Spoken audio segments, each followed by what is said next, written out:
as you can see, I'm back in the booth recording Apple Seeds in the Snow. I got about 9 chapters done yesterday.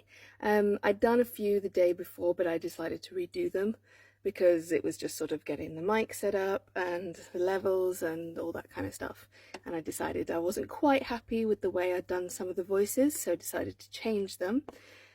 However, if you listen carefully, you can hear a slight noise, and that is because my dear husband very kindly put the washing machine on. However, the washing machine and tumble dryer are right on the back of this wall, so here was me planning for a full day of recording. I don't know if I'm gonna get even an hour done because the tumble dryer takes so long. Yeah, so maybe we'll be recording today, maybe we won't, I don't know. Chapter 10. Laddu scowled as he drove his now empty sleigh after the royal entourage. The party had rested a while at the camp the hunting party had set up, hot spiced wine running freely. An overpowering sense of meat frying and roasting filled the air, making his stomach rumble. He, of course, had to wait outside the royal tents as the king, the princesses, and a few minor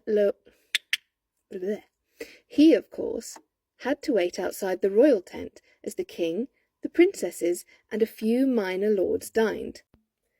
Okay, so I did get some recording done today. Started about 10 o'clock.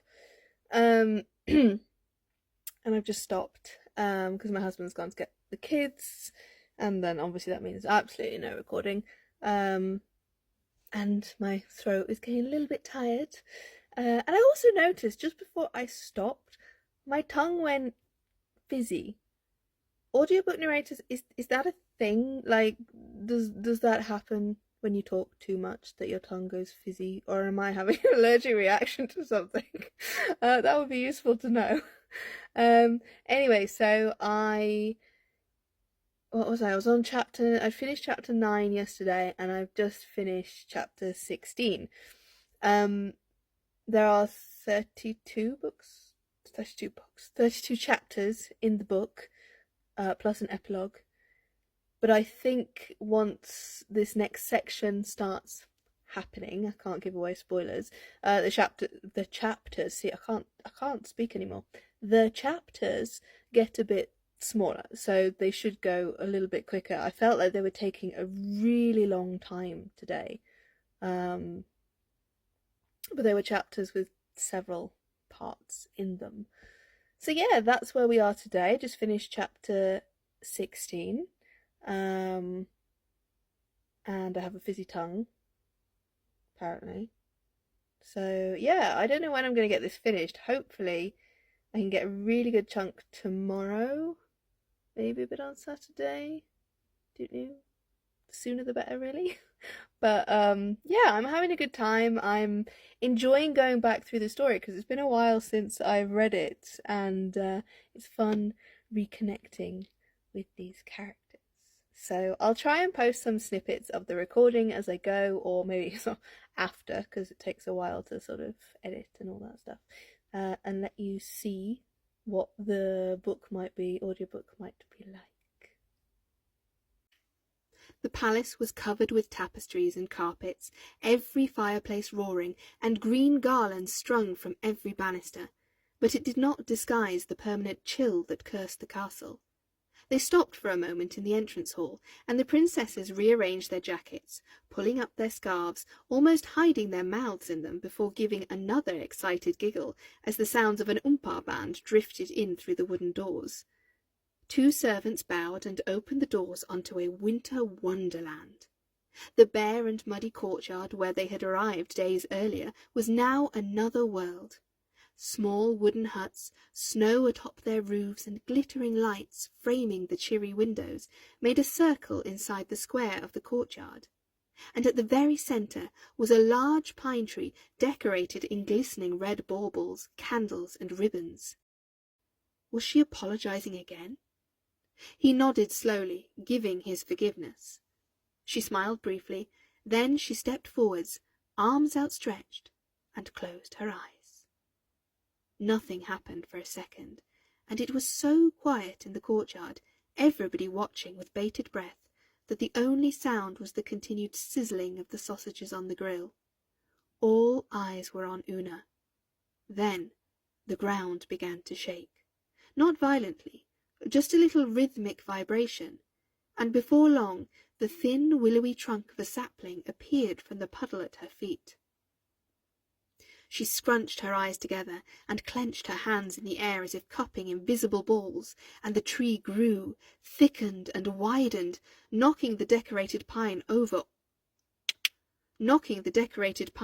amongst a group of gasping courtiers. The tree continued to grow, and Ladu snuck a glance at Una. Her hands were shaking, and her face was creased in concentration. From his position just behind her, he could see the tiniest bead of sweat running down her neck. "Careful, princess, don't burn out," he whispered, so low that only she could hear. She grunted in response, and gave an extra thrust of power, and the branches of what should have been a 50-year-old apple tree trembled. Small red orbs blossomed among them, growing until each was so large it would have to be held in 2 hands. Each enormous fruit glowed, emitting its own bright red light. As the cold settled on the newly formed apples, they sparkled with frost. With a final gasp, the princess opened her eyes and let her hands fall to her sides. Ladu stepped closer and put his hands on her waist. She flinched, but then relaxed and leant back against his chest ever so slightly, just to give her enough support to stand and smile and regain her breath. Okay, so it's day 2, possibly 3 of recording. I'm starting a little bit earlier today. Hair back for business, as you can see. My throat is a little bit tender this morning, so I'm thinking, as much as I did a warm-up yesterday, I probably didn't do the best warm-up, so I'm going to spend a bit more time now. I've had a bit of a Google and found some more exercises that I can do. It's either that or the dreaded winter colds are starting early. So let's just hope it's actually the former and my own stupidity, really. But I'm excited to get back into it. And yeah, I hope I can get a fair chunk done today, because it would be really, really nice to get it recorded. I know I will have to come back in and check things and change things as I'm editing, but to get the main bulk of it done would be fantastic. She stood for a few seconds, feeling the chill of the air against her naked back, before turning to Ladu with a snap. "Well, what are you waiting for? Button me up." He approached slowly, carefully, and in the reflection she saw his frown had been replaced by something else, something she couldn't read as he stared at the shimmering skin of her back. Her cheeks flared a little, as she knew from the touch of the fabric that he must also be able to see the smooth roundness of her arse and the top of the line that led down from her spine to... She gasped as she suddenly felt his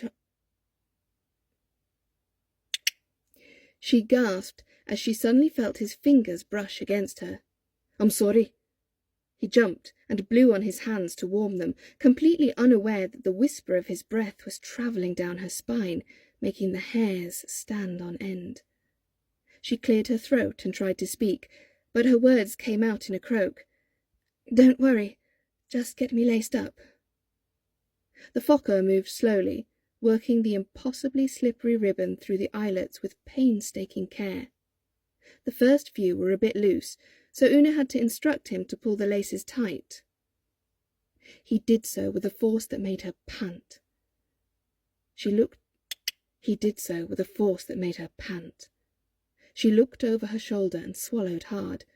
Between the touch of his hands brushing her skin, the domineering way he tugged the laces, pulling her back towards him with each set of eyelets, and the look of utter concentration in his large black eyes, she had to close hers. Her chest rose and fell as she tried to steady her breathing. By the time she felt him tie a knot in the laces and tuck the ribbon inside the rim of her gown, the heat between her legs was almost burning. Hello, it has been a while. I thought I'd do a quick update. This month has been rather challenging with lots of sickness in the house and work and trying to juggle all of that. So yeah, it has to be said that writing and editing on my audiobook has slid down the scale. But people are starting to feel better, touch wood, so I can get back into what I should be doing. As you can see, I'm in the booth, and I know you can hear the tumble dryer. I'm not doing any recording, I'm just editing at the moment. But I have plans to move my recording booth and build one in my office so that I can do it without. Or I can do it when the tumble dryer or whatever is on, because it won't be right next to it. So that's exciting. In terms of writing, what have I actually been working on? Well, I've been working on a fun secret project when I've had the energy in this crazy month. I've also been going through and reading through and marking down stuff to edit on Zemkoska book 3, but I do need a title for that. Got a title for book 4, which isn't written yet, but I don't have a title for book 3, so that is something that I need to figure out. My lovely critique partner is currently reading that, so hopefully she'll have lots of insights and ways that I can make that better. But I'm really excited and I want to get that to you this year and get book 4 written. Book 4 will be The Tidal Helm, so if you've read the series you will have a clue as to what that's going to be about. And yeah, so that is me. Because of all of this stuff going on at home, the audiobook for Apple Seeds in the Snow isn't ready yet, and I am working my hardest to get through these edits so I can get it to you. I did want to get it done by the end of January. That's not going to be the case, I'm afraid, but I am working on it. It will be coming out very, very soon as I can physically get it done, amongst the sort of the rest of what's settling down. So yeah, that is where we are at HRP Publishing. What are you excited about? Let me know. Good morning, good morning. It is early on the 10th of February. Yeah, hello Della, doggy here. And I just wanted to let you know that I have finally finished the audiobook of Apple Seeds in the Snow.